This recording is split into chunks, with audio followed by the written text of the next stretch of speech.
The standard model of cosmology gives us a tidy story. Galaxies take billions of years to assemble. Black holes grow at a strictly capped rate. Planets inherit their chemistry from their parent stars. It's a framework that astrophysics has relied on for decades, and the James Webb Space Telescope is quietly dismantling it. Webb isn't just charting new territory, it's returning data that describes structures violating the physical limits our models were built on. Things are forming too early, growing too fast, and showing the wrong chemistry. The telescope looked out at the deep universe and found that the physics we thought we understood simply don't hold up. When researchers pointed the James Webb Space Telescope at a region called the Jade's Origins Field, they captured light from an object designated Jade's GSZ140. By measuring how far the light had stretched into the infrared, a property called redshift, they placed this object just 300 million years after the Big Bang. At that age, it should have been a primitive, loosely assembled proto-galaxy, a ragged clump of gas and early stars slowly pulling itself together. Instead, it's compact, spanning about 1,600 light-years across and extraordinarily bright. If it's a standard galaxy, its luminosity implies a stellar mass equivalent to hundreds of millions of suns. That creates an immediate problem. To accumulate that much mass in only 300 million years, it would need to convert gas into stars at near-perfect efficiency. Nothing in our current models allows for that.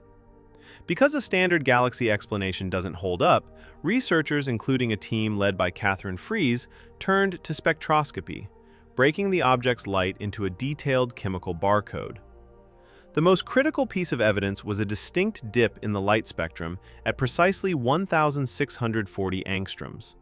In astrophysics, that signature is a definitive fingerprint for vast quantities of singly ionized helium existing in a cool, diffuse state. A galaxy packed with hot, fusion-powered stars cannot produce that profile. The temperature is too low, the object too uniform.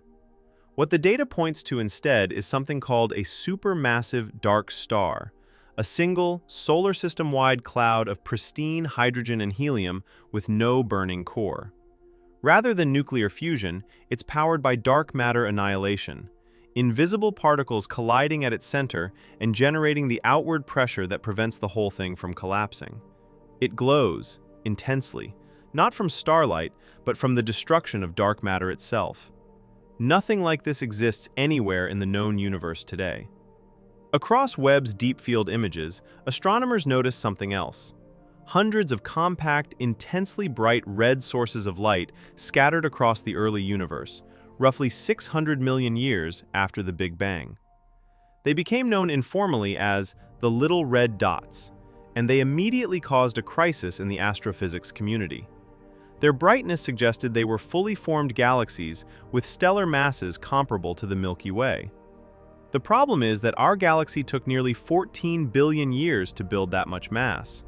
Finding objects this heavy, this early, broke every accepted model of galaxy formation. Researchers started calling them universe breakers. To understand what was actually generating all that light, scientists collected dozens of hours of targeted spectroscopic data on these objects. If they were massive galaxies, the light barcode would show the overlapping thermal signatures of billions of stars. What came back was entirely different: a V-shaped light profile and something called broad Balmer emission lines, a definitive indicator that hydrogen gas inside these objects was moving violently, orbiting at speeds exceeding 2 million miles per hour. Stars cannot accelerate gas to those velocities. Only one thing in the universe can: a supermassive black hole. The little red dots aren't massive galaxies at all. They appear to be supermassive black holes wrapped in thick envelopes of cold gas, aggressively consuming surrounding material.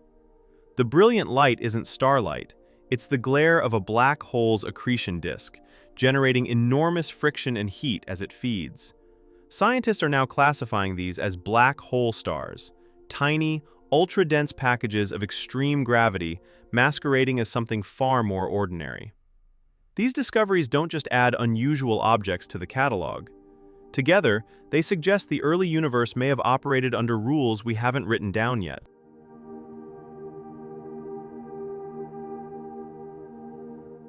The standard model treats dark matter as a passive gravitational scaffold. It helps pull gas together to form galaxies, but otherwise doesn't interact with anything. A dark star requires dark matter to behave completely differently, actively interfering with the collapse of gas clouds, stalling nuclear fusion, and keeping structures hot, diffuse, and luminous. If that's true, our understanding of early universe thermodynamics needs a significant rewrite. There's also a mass problem that current physics can't resolve. Dark stars can grow indefinitely as long as they have a steady supply of dark matter fuel, potentially reaching millions of solar masses. The early universe wasn't supposed to have enough concentrated material for that. We have no existing mechanism to explain how so much mass gathered in one place so quickly. What Webb may be showing us is a completely undocumented era in cosmic history, a phase where dark matter actively shaped ordinary matter, keeping it bright, hot, and diffuse, long before the first conventional stars ever ignited.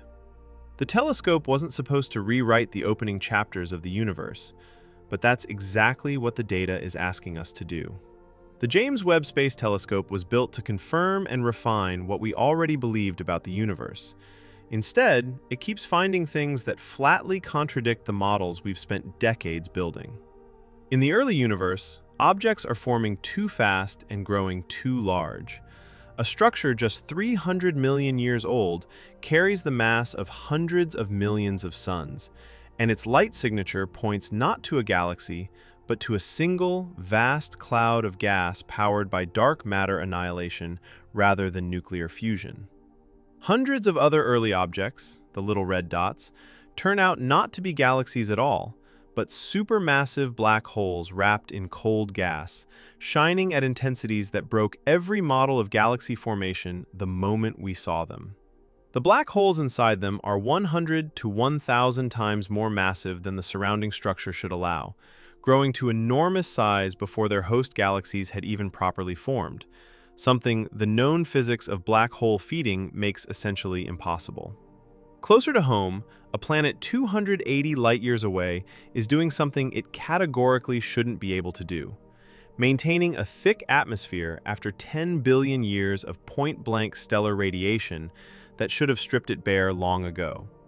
It appears to be rebuilding its own atmosphere in real time, exhaled continuously from a global ocean of molten rock, in a cycle of destruction and regeneration that our planetary models had no framework for.